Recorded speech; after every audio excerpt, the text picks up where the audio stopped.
Hello, and welcome everybody to Fralins and Friends Crafts Plus. Hello! I don't know if you guys remember this or not. I think I made it a couple of years ago, but it's stitched onto some, and I remember how fun it was.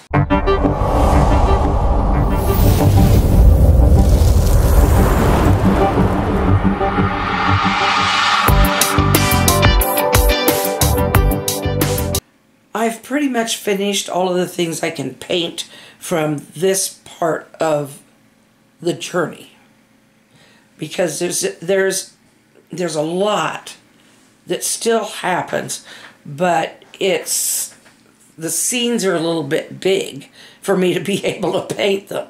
There is one instance that Miriam and Aaron, who are Moses' brother and sister, and have both had very important roles in his life, but they start complaining because he has a Cushite wife. And so why should he be the one to do this?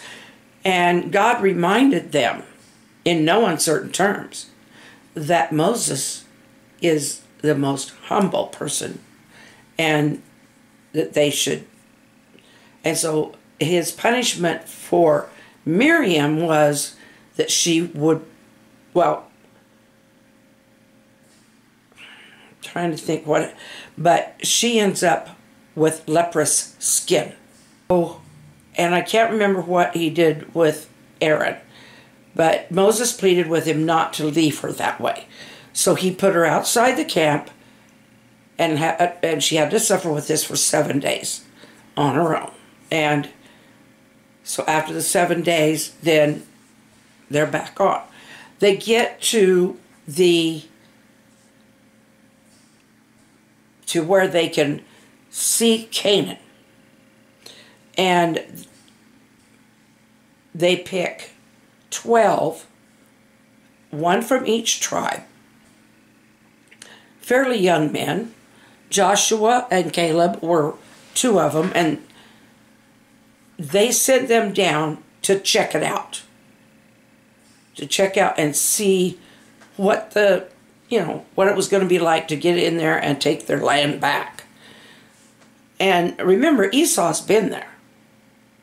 And I'm sure his descendants are there. Esau was Jacob's brother. So his line's been there. So I don't know. There's been others that have kind of come in and taken some parts, a lot of them. So anyway, they go in there and they come back.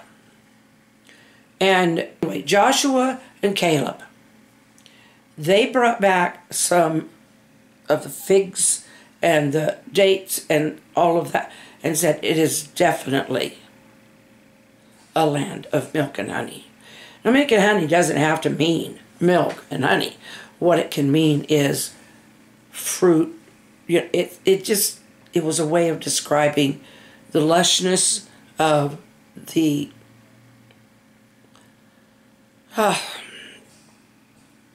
land. That there was plenty there. Well, the other ones, they all come back. No, it's too bad. We can't fight our way into there. They're just...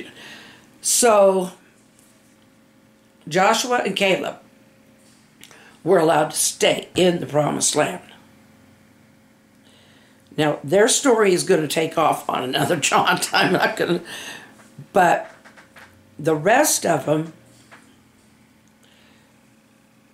the whole encampment, or, the older ones of the encampment, who remembered all that they had in Egypt, are still complaining. Why don't we have all this abundance that we had in Egypt?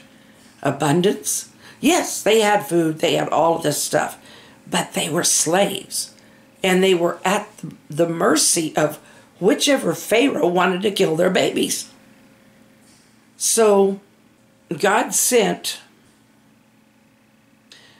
quail again.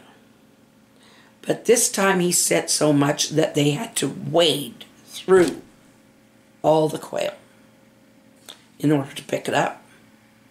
It was very deep, and this is in Leviticus by the time you get to this. Anyway, so those are the things that end up happening, and God said he was going to make them wander in the wilderness with him taking care of them as usual until the ones who wished they were back in Egypt and sought, and complained all the time were past. Now, he didn't do anything hurtful to them. He was just wanted them to wander for 40 years until their time was up. And those who were left at the end of the 40 years would get to enter the Promised Land. And that's another story too. So, tonight, I'm just being, just not doing a whole lot, but finish that off. And I want to show you something. I wanted to take my time and not try to do something fast. So I drew this earlier today. Now, I'm not saying I'm the best artist in the world, but I was copying a picture up on the wall. Its bear head is quite a bit bigger than mine. So I guess it started out a little small. But I did try to define the musculature some. I don't know that I was all that. And this foliage, yeah. Anyway, I'm just going to start so I can relax a little and just take some time to just be. And this is what I'm going to do to relax. Turn this around. Doesn't that look kind of like a lion dog? I really like the designs they put on it. Looks like some piano keys there. Looks like some stars and stuff in the ears. Little moons or something there. So I'm just going to pick some gel pens, which are getting a little outdated. Some of them I've tossed, some of them I haven't. So I'm just going to grab one. Hope it works. And start on something.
Have a wonderful day. Take care of yourselves. We love you. Be sure to smile and wave, and I'll see you tomorrow.